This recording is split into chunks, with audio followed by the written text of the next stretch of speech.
Welcome back to my channel. আপনারা আশা করি সবাই ভালো আছেন, আমিও ভালো আছি। আপনারা হয়তোবা অলরেডি জেনে গেছেন যে ইউএস এবং ইরানের মধ্যে যে টক চলতেছিল, যেটা পিস টক, সেটা কিন্তু কলাপস করছে। এবং গত কয়েকদিন ধরেই কিন্তু এটা আমরা শুনতেছি যে হরমুজ প্রণালী চালু হচ্ছে এবং তেলের আমদানি বা রপ্তানি খুব ভালো মতো চলতেছে। তো এর মধ্যে আমরা মার্কেটের মধ্যে কিন্তু খুব একটা ভালো রকমের মুভমেন্ট দেখতে পাইছি। যদিও ইউএস অয়েল যেটা আছে সেটা কিন্তু 22 অথবা 23% এখানে কলাপস করছিল, বাট অন্যান্য যে আপনি মার্কেটের কথা বলবেন সেই মার্কেটগুলো কিন্তু খুব ভালো রকমের মুভমেন্ট ক্রিয়েট করছে, সেখানে বিটকয়েন বলেন বা গোল্ড বলেন বা সিলভার বলেন। বাট আনফর্চুনেটলি গতকালকের যেই বসার কথা ছিল এবং যেটা বসছিল, সেইখানে কিন্তু তাদের মধ্যে যে নেগোসিয়েশনের যে বিষয়গুলো ছিল সেই নেগোসিয়েশনের বিষয়গুলো খুব ভালো করে আসে নাই, এবং যার ফলে কিন্তু এই যে ইউএস এবং ইরানের যে টক, যেটা পাকিস্তানের ইসলামাবাদে হয়েছিল, সেটা কিন্তু কলাপস করে। ঠিক আছে। সো এখন কথা হচ্ছে যে মার্কেটের মধ্যে এই যে সমস্যাটা, এই সমস্যাটা কিন্তু আমরা সবাই জানি, যুদ্ধের যে পরিস্থিতি, সেই যুদ্ধের পরিস্থিতির কারণে কিন্তু এই সমস্যাটা খুব বড় ধরনের একটা আকার ধারণ করছে। তো এখন কথা হচ্ছে যে মার্কেটকে আমরা কতটুকু মুভমেন্ট পর্যন্ত দেখতে পারি নিচের দিকে আসবে। ঠিক আছে, সেটা আমরা আলোচনা আজকে করব। সো এর মধ্যেও আপনারা যদি জানেন যে বিটকয়েনের যে বিষয়গুলো এর আগেও আমি টেলিগ্রামে বলছিলাম, যে মার্কেটের মুভমেন্ট যদি যে যদি যদি এই যে ইউএস এবং ইরানের যে যুদ্ধটা চলতেছে সেটা যদি বন্ধ হয়, এবং এর মধ্যে যদি আপনাদের মনে করেন যে হরমুজ যে প্রণালীটা, সেই হরমুজ প্রণালী আগের স্বাভাবিক হয়ে আসে, আগের মতো স্বাভাবিক হয়ে আসে, তাহলে কিন্তু মার্কেট এখান থেকে ভালো রকমের একটা বুম করবে, সেটা আমি বলছিলাম। বাট এখন মার্কেটের যে সিচুয়েশনটা, এটা টোটালটাই ডিপেন্ডস করতেছে মার্কেটের মধ্যে, মানে যে গ্লোবাল নিউজ কোনটা এখন চলতেছে, সেটা কি ব্যাড ইম্প্যাক্ট পড়তেছে নাকি ভালো ইম্প্যাক্ট পড়তেছে, সেটার উপর ডিপেন্ড করতেছে এই মুহূর্তে মার্কেট। সো এখন কথা হচ্ছে যে মার্কেট কতটুকু পর্যন্ত ফল ডাউন করতে পারে বা কতটুকু পর্যন্ত আসতে পারে, সেই বিষয়গুলো নিয়ে আলোচনা করব, বিটকয়েন এবং গোল্ড। ঠিক আছে। এবং আমি ডেলি টাইম ফ্রেমে চলে আসলাম। ডেলি টাইম ফ্রেমে আমি বলছিলাম যে এটা কিন্তু তার মেজর একটা যে রেজিস্ট্যান্স জোন আছে, সেই মেজর রেজিস্ট্যান্স জোনে কিন্তু বিটকয়েন এখানে চাইছিল। ঠিক আছে। দেন কিন্তু আমরা কি দেখতে পাইলাম, যখন এটা ইউএস এবং ইরানের যে টক, পিস টক, সেটা কলাপস করে, তখনই কিন্তু আমরা বড় রকমের একটা পুল ব্যাক ক্যান্ডেল নিচের দিকে, সেটা আমরা আজকে সকালবেলা দেখতে পাইলাম। ঠিক আছে। সো এখন কথা হচ্ছে, যদি আমরা এই জোনটাকে আমরা ধরে নিই, এর আগেও কয়েকবার এখানে এই জোনটাকে কিন্তু বাফার জোনের মতো কাজ করতেছে, এটা যদি আমরা রেজিস্ট্যান্স জোন হিসেবে ধরে নিই, এবং নিচের দিকে এই যে জোনটা আছে, এই জোনটাকে যদি আমরা সাপোর্ট জোন হিসেবে ধরে নিই, আপনারা দেখেন এখানে কতবার মার্কেট এখানে আসছে এবং সাপোর্ট নিছে, কতবার মার্কেট আসছে এবং সাপোর্ট নিছে। সো এখন কথা হচ্ছে, যেহেতু আমরা দেখতে পাইলাম যে মার্কেটের যে সমস্যাটা চলতেছে এই মুহূর্তে, যুদ্ধের যে টেনশনটা চলতেছে, এই টেনশন যদি না কমে, যদি এর চেয়ে বেশি হয়, তাহলে আমার মনে হয় এই যে জোনটা আছে, এই জোনটা কিন্তু ব্রেক করবে, ব্রেক ডাউন করে নিচের দিকে মার্কেট চলে আসার পসিবিলিটি আছে।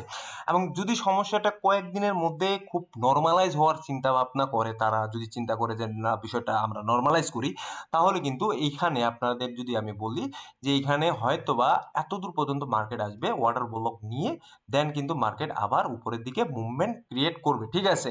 সো এখন যতটুকু বলতেছি, যতটুকু বলার চেষ্টা করতেছি, এটা টোটালটাই ডিপেন্ডস অন কিন্তু আপনাদের বৈশ্বিক যে পরিস্থিতি, সেই বৈশ্বিক পরিস্থিতির উপর। ঠিক আছে।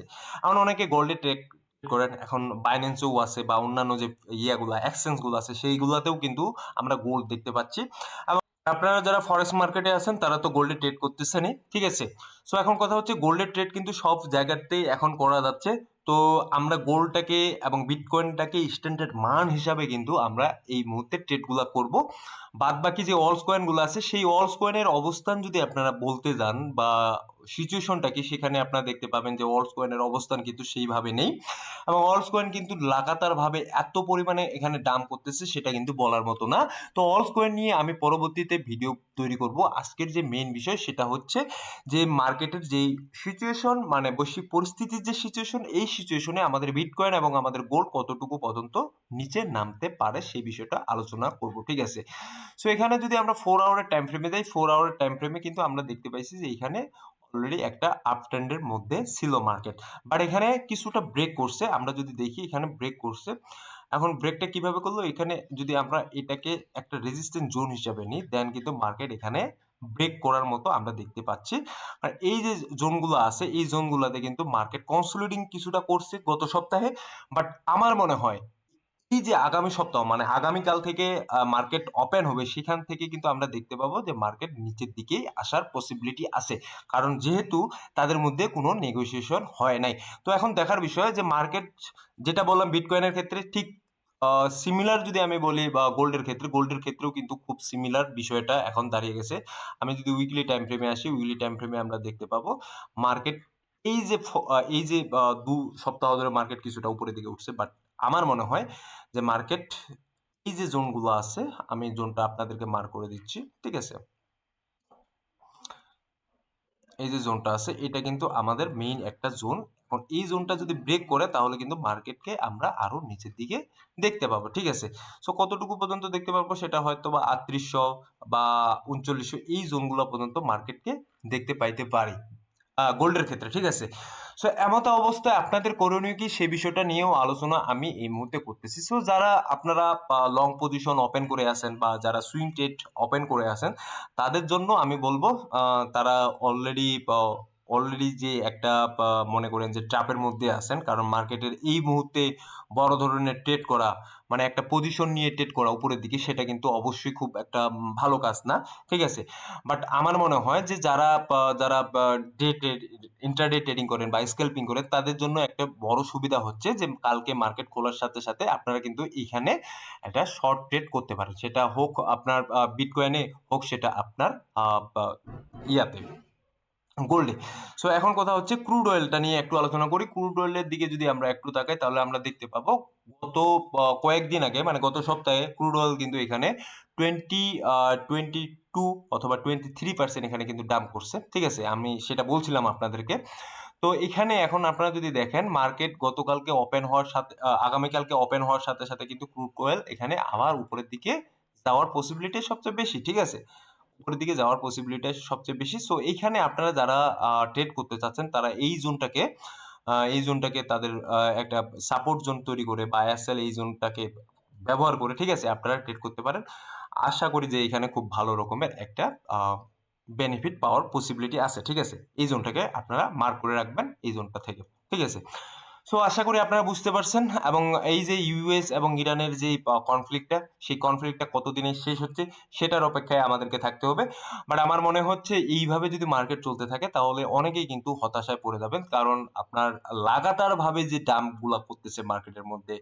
আপনি ক্রিপ্টো মার্কেটের কথা বলেন, ক্রিপ্টো মার্কেট তো অস্বাভাবিক ভাবে এখানে মার্কেটের একটা ডাউন ট্রেন্ড বা ডাউনফল চলে আসছে। এবং আমি যদি আমার টোটাল থ্রিটা দেখাই, টোটাল থ্রি, আচ্ছা আমি টোটাল থ্রি না, আমি সোলানাটার দিকে যাই। সোলানাটা যদি দেখি, এই মুহূর্তে আপনাদেরকে একটা কথা বলি, এটা খুবই খুবই ইম্পর্টেন্ট কথা, যে আপনারা কখনো এই মুহূর্তে, ঠিক আছে, আপনারা এই মুহূর্তে কখনো চিন্তা করবেন না যে কোন কয়েনগুলা বাইং করা যাবে বা কোন কয়েনগুলা বাইং করা উচিত হবে। সেই বিষয়টা কিন্তু এর আগেও আমি বারবার আপনাদেরকে বলছিলাম যে এই বিষয়গুলো এখনই চিন্তা করার মতো সময় আসেনি আমাদের হাতে, ঠিক আছে? যখন সময় আসবে তখন আমরা এই জিনিসগুলো নিয়ে চিন্তা ভাবনা করব। এখন সোলানার দিকে যদি তাকান, সোলানা কিন্তু কন্টিনিউয়াসলি এখন পর্যন্ত ডাউন ট্রেন্ডেই আছে।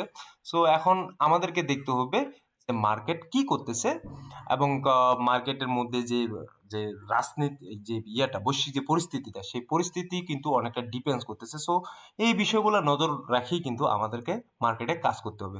ধন্যবাদ সবাইকে, ভালো থাকবেন, সুস্থ থাকবেন, দেখা হবে নতুন কোনো ভিডিও নিয়ে আগামী দিনে।